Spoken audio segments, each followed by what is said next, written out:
From the sun-drenched plains of ancient Greece emerges a tale of epic struggle and unparalleled heroism, echoing through the annals of time. Hercules, son of Zeus, was born into a destiny intertwined with divine fury and extraordinary, insurmountable challenges, destined for greatness.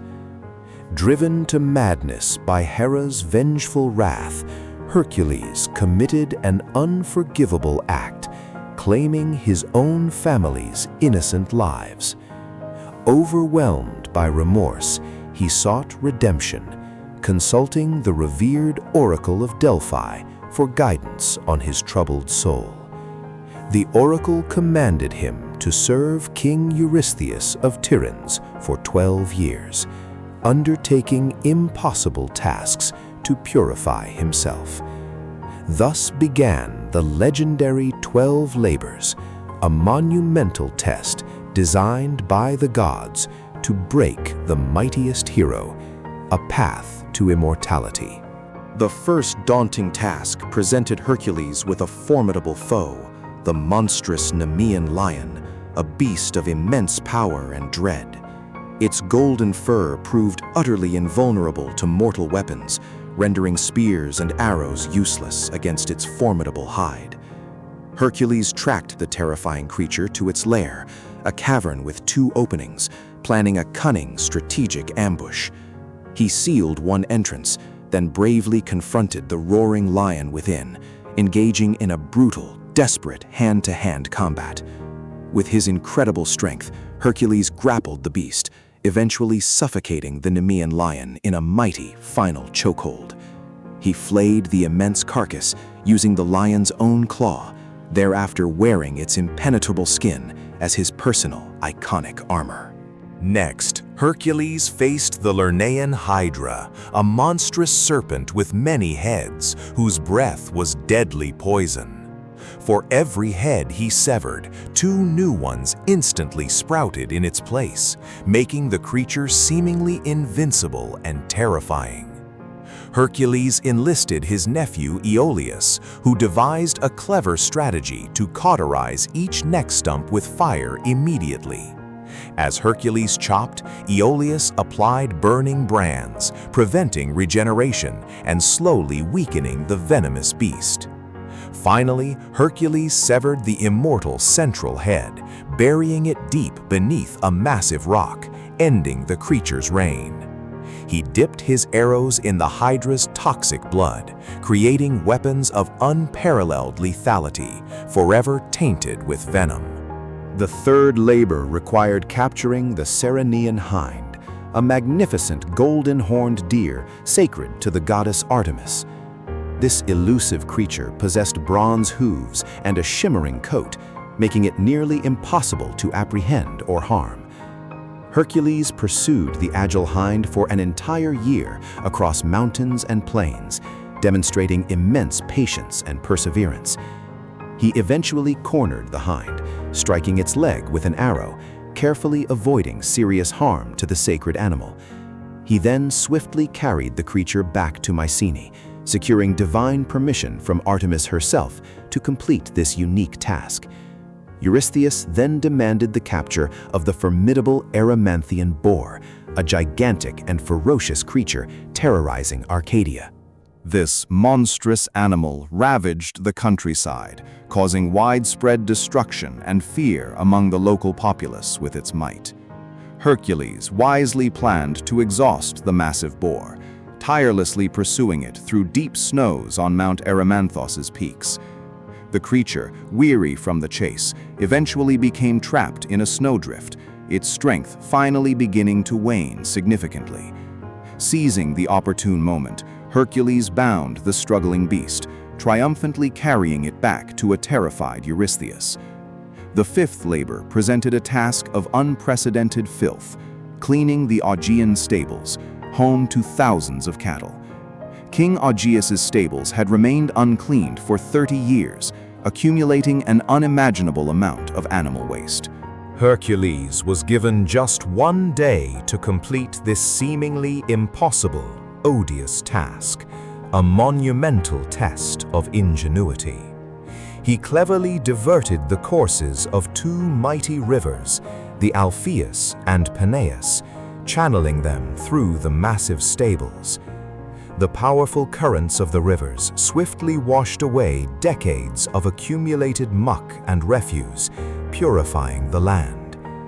This labor demonstrated Hercules' intellect over brute force, though Eurystheus later tried to invalidate its completion. The sixth trial involved driving away the Stymphalian birds, monstrous, man-eating creatures with bronze beaks and metallic feathers. These terrifying birds lived in the Stymphalian swamp, a murky region, preying on people and livestock with lethal precision. Their sharp, metallic feathers could be launched like deadly arrows, making close combat incredibly perilous for any hero attempting capture. The goddess Athena, ever a benevolent guide, provided Hercules with bronze clappers, creating a deafening racket to startle them. As the birds flew from the marsh, Hercules shot many down with his poisoned arrows, clearing the land of this terrifying menace.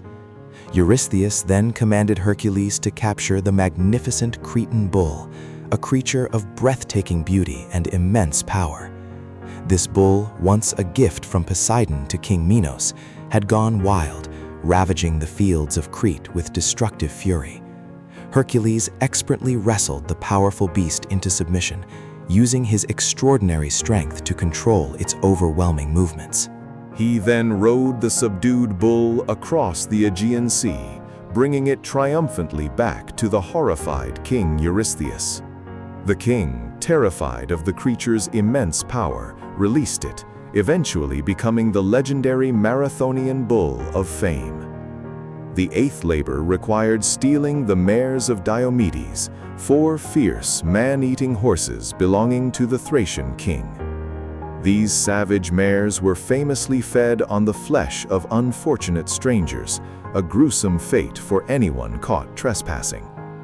Hercules, accompanied by companions, seized the horses, engaging Diomedes in battle, heroically defeating the cruel Thracian king.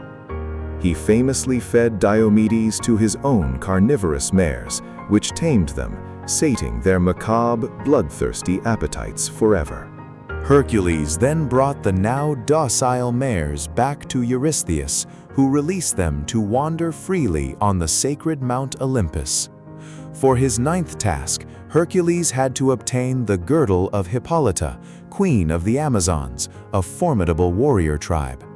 This ornate girdle symbolized Hippolyta's authority and was a prized possession, sought by Eurystheus's daughter. Hippolyta, impressed by Hercules' fame, initially agreed to willingly hand over her treasured golden belt. However, Hera, ever watchful and vengeful, disguised herself and spread rumors that Hercules intended to kidnap the queen. The Amazons, believing the lie, attacked Hercules, forcing him to fight, leading to a tragic, unavoidable confrontation. Hercules, assuming betrayal, slew Hippolyta in the ensuing battle, then took the girdle and returned to Mycenae. The 10th labor involved journeying to the far west to retrieve the cattle of Geryon, a formidable 3-bodied giant. Geryon lived on the island of Erythea, guarded by the herdsman Eurytion and the fearsome 2-headed dog Orthrus. Hercules heroically slew Orthrus with his club, then defeated the shepherd Eurytion in a swift, decisive confrontation. Finally, he faced Geryon, a colossal entity with 3 torsos and 6 arms, armed with formidable, deadly weapons. Hercules shot Geryon with his poisoned arrows, striking all 3 bodies simultaneously, bringing the monstrous giant down.